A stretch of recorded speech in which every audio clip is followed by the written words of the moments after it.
Welcome to the Darkling Radio, where every story drags you into the shadows. From chilling true horrors to haunting fictional nightmares, step closer to the firelight if you dare. Leela Harper and her friends thought a weekend camping trip would be a simple escape.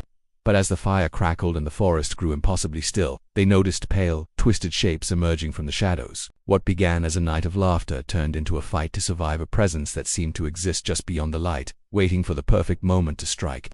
The fire burned steadily, sending waves of heat toward my face, while the night air clung to my back with a damp chill.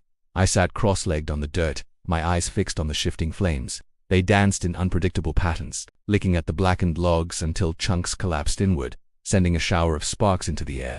The wind caught them, carrying them just far enough to fade before they reached the surrounding trees. Those trees loomed in every direction, their trunks twisting upward into the black sky. Beyond the ring of light, the forest was a wall of shadows, silent except for the occasional rustle of unseen leaves. Something about the darkness felt heavier than it should. It wasn't just the absence of light, it was the kind of black that seemed to consume whatever touched it. Every time I let my eyes drift away from the fire and toward the edge of the clearing, my gaze always landed on the same spot. Just past the ring of trees on the far side, there was a patch of night that looked thicker, deeper. The firelight stopped short there, as if it refused to enter. My mind kept telling me it was just an illusion, maybe the way the ground sloped or the way the trees bent, but my stomach twisted every time I looked at it. The others sat scattered around the flames, their faces caught in shifting light and shadow. They didn't speak, they barely moved. I found myself listening for their voices, some hint of normalcy, but there was nothing, only the quiet hiss and crackle of burning wood. The silence made me aware of my own breathing, and I began to wonder if they could hear it too. A log snapped, splitting in two, and the sound broke through the stillness like a gunshot. My head jerked toward that deeper darkness again. I thought I saw something pale there, shape, faint and tall, barely brighter than the black around it. It was gone almost before I could process it, and I stared harder, trying to catch any movement. My chest felt tight, and the weight of the night seemed to press closer. The fire shifted again, flames bending with the wind. Sparks shot upward, illuminating the low branches for a heartbeat before everything fell back into shadow. I leaned forward slightly, straining to see beyond the reach of the firelight. The pale shape didn't return, but that patch of darkness seemed closer than before, as if the trees themselves had stepped forward when I wasn't looking. I tried to shake the feeling, turning my eyes back to the fire. The orange glow should have been comforting, but instead it felt fragile, as if a single breath of wind could erase it. My ears searched for the usual nighttime sounds, the chirp of crickets, the distant hoot of an owl, but there was nothing. It was as though the forest had been holding its breath since we arrived. I told myself to stop looking, to just focus on the fire, but my eyes betrayed me. They drifted back toward that spot one more time. That's when I saw it, again clearer. Now a figure, impossibly thin, standing in perfect stillness. It didn't move, didn't shift, but even from here I could tell it was watching. The pale outline seemed to shimmer faintly, not with light, but with the absence of it, as though the darkness behind it was bending to make room. I wanted to believe it was a trick of my mind, a shadow falling just right, but my body reacted before I could convince myself. My skin crawled, goosebumps racing across my arms, and the hair on my neck stood on end. The figure didn't blink or turn away. It simply remained there, patient, almost expectant. The fire crackled louder, and I tried to look away again, but I couldn't. My breath slowed without me realizing, my heartbeat pounding in my ears. It felt like the longer I stared, the less I could move. My knees ached from sitting still, but the thought of breaking my posture felt dangerous, like it would invite whatever stood there to take a step closer. The wind picked up suddenly, and the flames leaned toward me. For a split second, the light reached farther than before, stretching across the clearing toward that dark spot. I caught a glimpse of its face, or at least where its face should have been. There were no features, no eyes, no mouth, just a faintly rounded shape at the top of its impossibly thin frame. Then the wind died, and the firelight shrank back. The figure was gone again, but the space it had stood in was darker than the rest of the forest, almost as if it had left something behind. The silence deepened, and I realized my hands were trembling. I pressed them against my knees, but the shaking didn't stop. The warmth of the fire no longer reached me, and somewhere deep in my mind I knew it wouldn't for the rest of the night. The night seemed colder now, a kind of cold that crept in slow and steady until it was buried deep in my bones. I shifted closer to the fire, but the heat felt weaker, almost as if the flames were burning for show rather than warmth. The others still sat in the same positions, their faces pale and still in the glow. None of them looked at me. None of them looked at each other. Their gazes were locked on the fire, unblinking, as if they were waiting for something I didn't understand.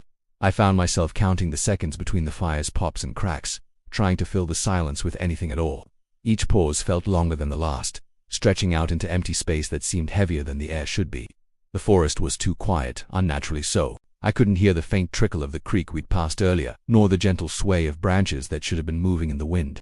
Everything beyond the circle of light was locked in stillness. When I finally looked back toward that patch of darkness, I almost wished I hadn't. It was deeper now, as if the night had folded in on itself in that one place. My eyes adjusted to the shadows, and for a moment I thought it was gone, that whatever I'd seen before had been some trick of the firelight. But then, there it was, again paler than the black around it, its edges faint but unmistakable. It hadn't moved closer, but it felt closer, like the space between us had been shortened without either of us shifting.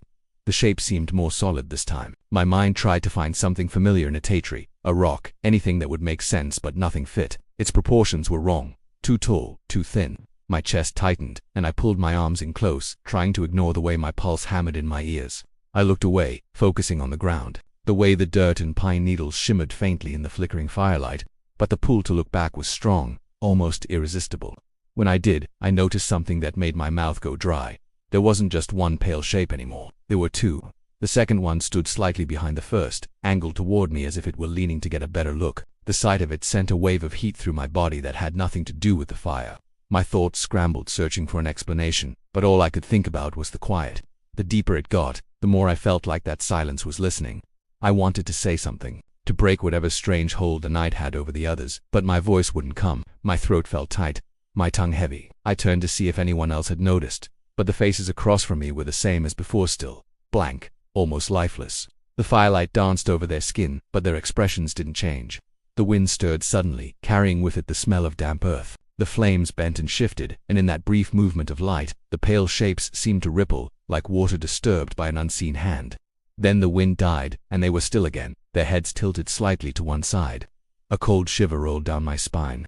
I couldn't tell if they were leaning in curiosity or in hunger. My eyes darted to the tree line, scanning for any sign of movement, but there was nothing. No animals, no shifting leaves, nothing but those two shapes and the oppressive dark. The fire popped again, loud and sharp, making me flinch. The others didn't react at all. I thought I saw the corners of one person's mouth twitch upward, but it was so quick I couldn't be sure. I kept my gaze low after that, afraid of what else I might see if I looked too long. The feeling of being watched was stronger now, heavy and suffocating. My shoulders ached from holding so still, but I didn't dare shift. Somewhere in my mind I was certain that any sudden movement would be a mistake. The pale shapes stood frozen, but every part of me knew they were waiting for something to change. The flames hissed as another log collapsed inward, sending a burst of sparks into the air. In that flicker of light, the two shapes seemed just a little closer than before. I blinked hard, and they were still again, perfectly still, as though they had never moved at all. But the space between us felt smaller, much smaller. The fire was shrinking, each flicker of its light seeming weaker than the last. The shadows around the clearing pressed closer, swallowing the edges of the camp until it felt like the circle of light was the only thing left in the world. The air was heavy, the kind of stillness that made you feel like even your thoughts were too loud. I could feel my own pulse in my fingertips, slow and deliberate, as if it too was waiting for something. I glanced toward the others again, hoping for some kind of movement, some sign that they were aware of what was happening, but they remained exactly as before, as locked on the fire, faces eerily calm. The light flickered over them, but none of them blinked or adjusted their posture. It was as if they were carved from the same stillness that surrounded us. When I forced myself to look back toward that place in the trees, I felt my breath catch. The two pale shapes were still there, but now their forms were sharper. I could make out the strange proportions of their body, slims too long, torsos impossibly narrow. The pale glow they gave off was not like light, but more like the absence of shadow, as if they didn't belong to the same darkness that surrounded everything else. One of them had changed position. It was subtle, but its stance was different. One leg slightly forward, the head tilted more sharply to the side. The space between them and the fire felt shorter now, though I couldn't remember seeing them move. My eyes stayed locked on them, waiting for another shift, but they remained perfectly still. The fire popped loudly, sending a spray of embers up into the night sky. The sparks died quickly, and in that brief moment of darkness between flares, I thought I saw one of the shapes closer than before. I blinked hard, and it was back where it had been. My stomach twisted. The air had grown so cold that each breath came out in a visible cloud. The heat from the fire barely touched me anymore. My arms felt heavy, my legs numb from sitting still for so long. I wanted to stand, to shake the stiffness from my body, but I couldn't bring myself to move. Something deep inside told me that standing would mean drawing attention I couldn't afford. I tore my gaze from the pale shapes and looked at the ground, trying to anchor myself in something normal. The dirt and pine needles beneath me were littered with the remains of burnt leaves, brittle and black. My fingers twitched with the urge to touch them, to feel something real. But before I could reach down, a faint crunch of leaves came from somewhere behind me. The sound was soft, almost careful, but it was close. Too close. I turned my head slightly, just enough to look without making it obvious. Beyond the glow of the fire, the shadows seemed thicker, layered, like something was standing just out of sight. My throat tightened and I forced my eyes forward again, toward the fire. When I glanced back to the shapes, my heart sank. They were both closer, now there was no denying it. They stood just beyond the edge of the light, their elongated forms leaning forward ever so slightly. My mind screamed to run, but my body wouldn't obey.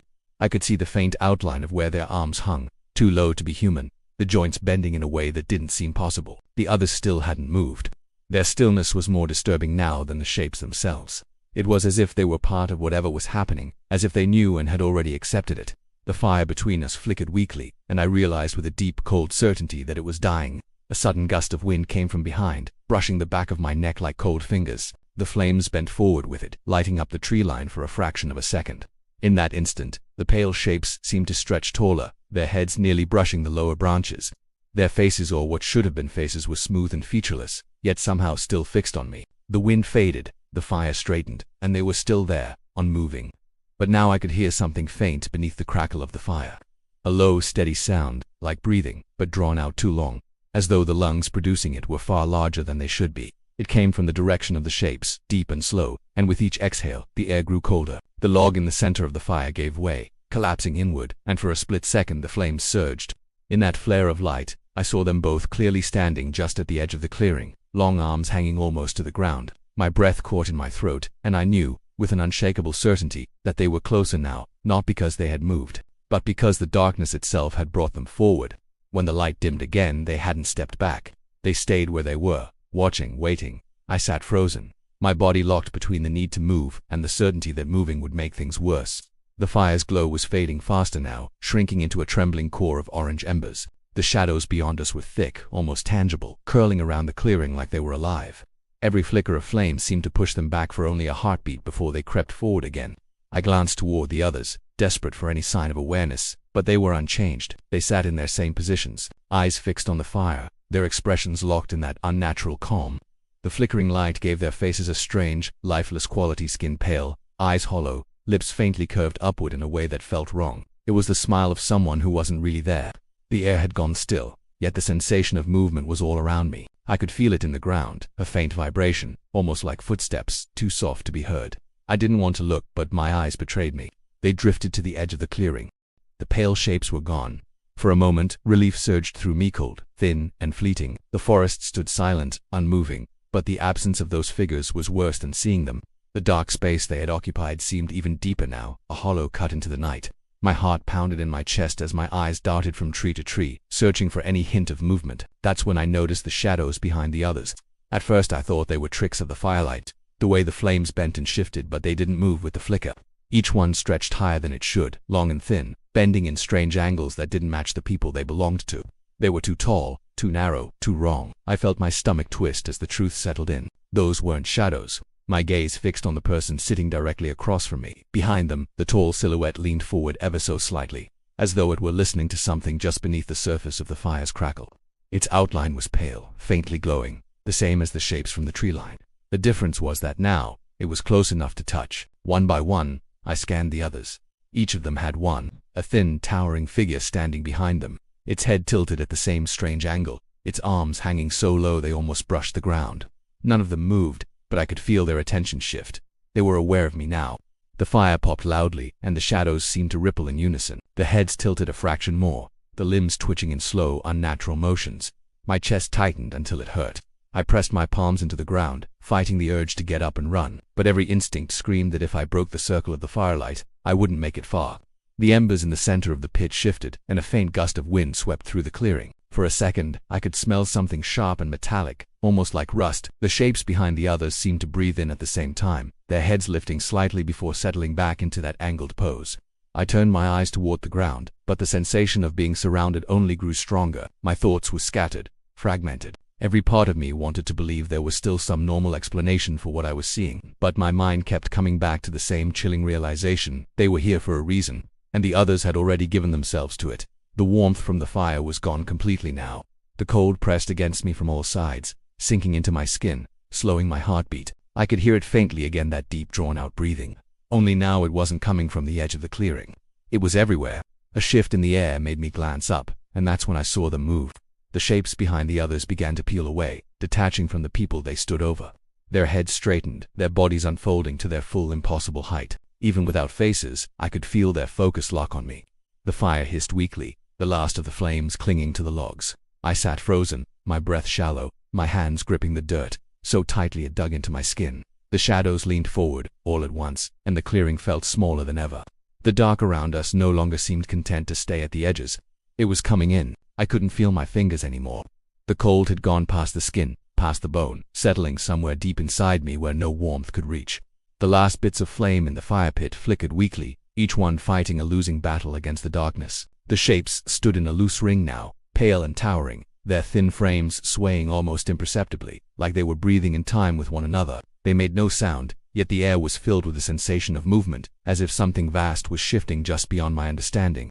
The others remained seated, their bodies still facing the dead fire, but their expressions had changed. The faint, unnatural smiles had widened, their lips were slightly parted, their heads tilted at the exact same angle as the figures that had once stood behind them. Their eyes were open to wide, reflecting nothing, not even the dying light. Whatever they had been before, whatever thoughts or lives they'd carried into this clearing, they were gone now. The shapes began to lean forward in unison. They didn't step, they didn't bend their knees, they just tilted, impossibly far. Their faces, or the blank spaces where faces should have been, angling toward me. I tried to move backward, but my body felt anchored to the ground, my muscles sluggish and unresponsive. The dirt beneath my hands was damp and icy, each grain clinging to my skin like it wanted to pull me down. A flicker of memory flashed in my mind, but it wasn't mine. It came all at once, uninvited. I saw another clearing, another fire, another group of people sitting exactly where we sat now. The same still faces, the same pale figures circling them. The image was sharp and clear, but there was no sound, only the oppressive quiet that filled this night. Then the fire in that memory went out completely, and the shapes moved in. The vision snapped away, leaving me gasping in the cold. I realized then that this had happened before. Not just once, but many times. The faces in my mind had been different, older, younger, strangers, but the arrangement was identical. It was like a ritual, repeated over and over, each time claiming a new set of bodies. The fire sputtered and died with a faint hiss. The instant the last ember winked out, the darkness surged inward. It didn't move like light fading. It moved like water rushing to fill an empty space, swallowing everything in its path. I could still see the shapes, faintly glowing in that unnatural way, their thin arms stretching toward me. The cold intensified, a crushing weight against my chest. I tried to breathe, but each inhale was shallow, my lungs refusing to expand. The shapes were close enough now that I could see the texture of them, not skin, but something smooth and stretched tight, like the surface of wax. My eyes burned from staring, but I couldn't look away. One of them reached out, and its hand, or what passed for a hand, rested lightly on my shoulder. It wasn't warm or cold. It was nothing, a sensation of emptiness that bled through me, hollowing me out from the inside. I felt my thoughts thinning, breaking apart like ice under strain. The cold in my chest spread upward, filling my head until even the fear started to fade. The others in the circle began to sway, their movements perfectly matched. Their smiles widened further, stretching into something that no human face should make. The shapes drifted closer still, surrounding me completely. It was like standing in the center of a tide that was about to pull me under. I could feel something changing inside me. My thoughts were no longer my own. The weight of the dark pressed into my mind, layering over my memories, replacing them with the same hollow vision I had seen before. Another clearing, another fire, another set of faces, and somewhere in that endless repetition I understood what I was becoming. The shapes didn't speak, they didn't need to. The message was in the silence, in the stillness, in the cold that erased every part of who I had been. The last thing I felt before the dark claimed me was the exact moment my head tilted to match the others, my mouth curving into that same empty smile. When the fire returned, whether minutes, hours, or years later, were still seated in the circle. The trees swayed gently. The night was calm, and across from me, in the deeper shadows at the edge of the clearing, two pale shapes stood watching, waiting.